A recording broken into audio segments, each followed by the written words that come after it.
Hello everybody, MD Polo here. Thank you for joining me. For the next couple of videos, what I want to do is something a bit different. And instead of doing a full review on a firearm, which we can find hundreds of them on YouTube, I want to bring you some videos on specific guns that I find interesting. Give you a quick overview on them, and then look forward to your comments down below as to what are your thoughts on this particular pistol. What I enjoy a lot in running this YouTube channel is the engagement, the conversation with you guys. So rather than spending right now 25-30 minutes yapping about a pistol, I just want to give you a quick look at it, and then fire down below, let me know what you think. I'm looking for your thoughts on it. Do you own it? What do you think of the manufacturer? What are your shooting impressions? Do you carry them? Do you not care for the pistol whatsoever? I'm really interested in that as well. And why don't you like them?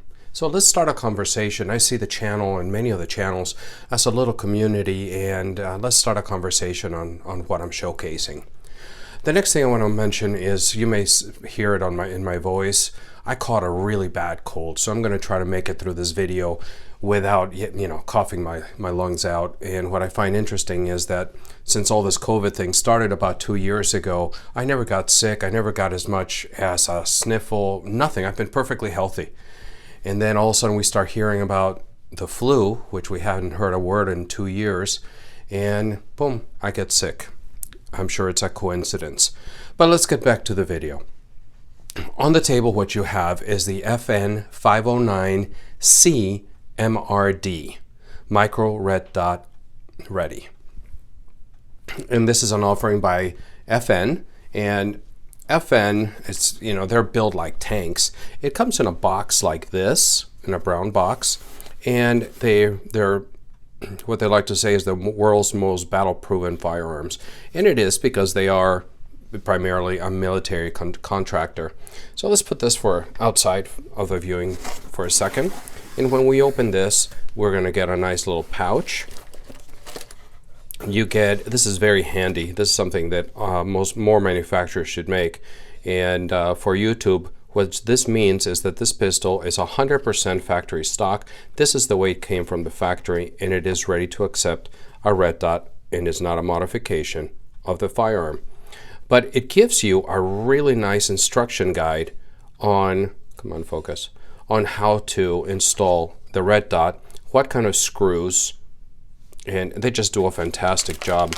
In here you have they give you all the plates that you need with the Allen wrench, the screws, and everything is very well organized.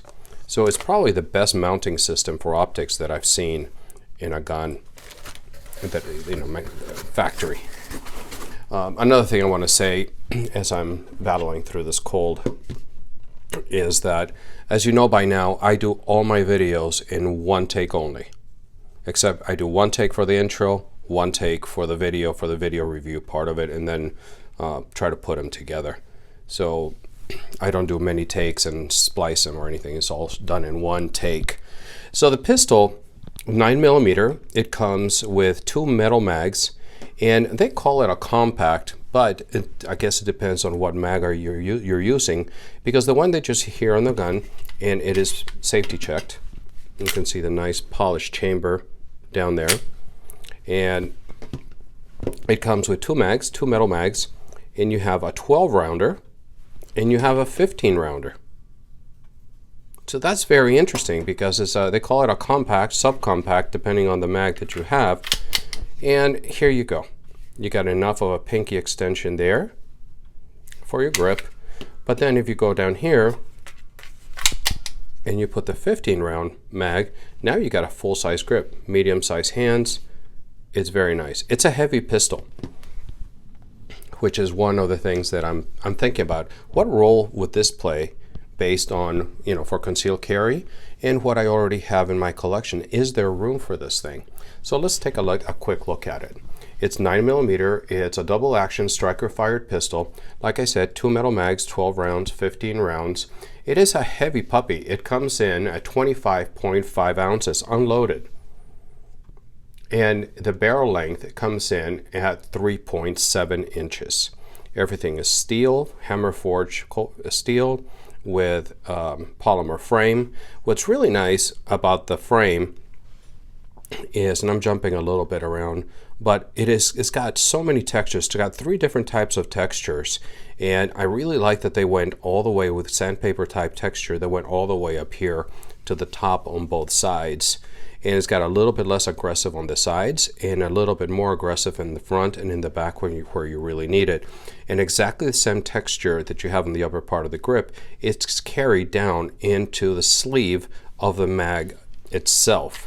And let me spend a couple minutes or a minute or so on that, because I think it's details. My dad always told me, you pay attention to the little details and the big details will take care of themselves. This sleeve, it is put. It's not going to move anywhere. Unlike I've experienced with let's say the M&P sheet, the M&P line of products, the Smith & Wesson, when you put a sleeve in, it rattles, it goes, you can move it up and down with no problems. This one is put, so it's not going to go anywhere. There it is.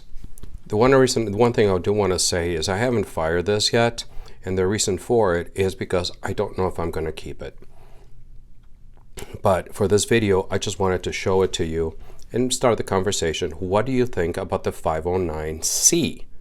I reviewed quite a long time ago the original, the MRD in midsize, and I didn't really care for it. And one of the things that I didn't care for was the trigger. Now in the 509C, they've done a little bit of work on the trigger, and it's a little bit better. I don't know if you can hear it. The grit on it. Let me take my mic off and see if I can see if you can hear it. There's a lot of grit in there. But there's your wall. They also modified a little bit the angle of the trigger. You do have your safety here, and just as always, it looks like the profile of a duck. But here you go. You got the little safety there. Once you go, it's a lot flatter than the original 509. You get there, you're at the wall there, and then you press through it, and there's your brake. Not bad at all, actually. There's your reset, and there's your brake. Now the thing with this, if we're going to sit here in front of a camera and just slow move it up, back and forth, you're going to feel a lot of things.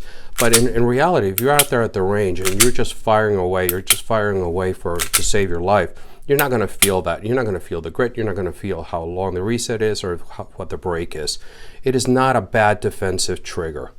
Okay, a lot of people trash the trigger. It is actually, I think, for defensive purposes, it's a good trigger. It's braking close to 6 pounds. So 5.5, 6 pounds, depending on the sample. This one's braking a little bit under 6 pounds. So by far is not the lightest trigger out there, but it works. It does what it's meant to do. A little bit on the bottom of the frame, you've got your pick rail, a 3-slotted pick rail, so you can put small lights. You got a very ample trigger guard here. No serrations. It's not textured in any part of it, but you've got a lot of room here for large hands or gloved hands. It's fully ambidextrous. You got it's not reversible. You got a full ambi safety here, full ambi slide lock, both sides of it. So that's going to work just fine. Your takedown lever, very simple. Just lock it back, pull it down, press the trigger, pull the slide off, and off it goes. So no problem at all. The serrations are very good. I know I'm bouncing all over the place, but your serrations are good, and it's optics ready. The nice thing is about the optics is it's a very low cut, and it sits lower than most. If you compare it to the Glock MOS, it's going to sit pretty low on it. And like I showed you earlier, it comes with all the plates, everything you need to right away put the red dot on it.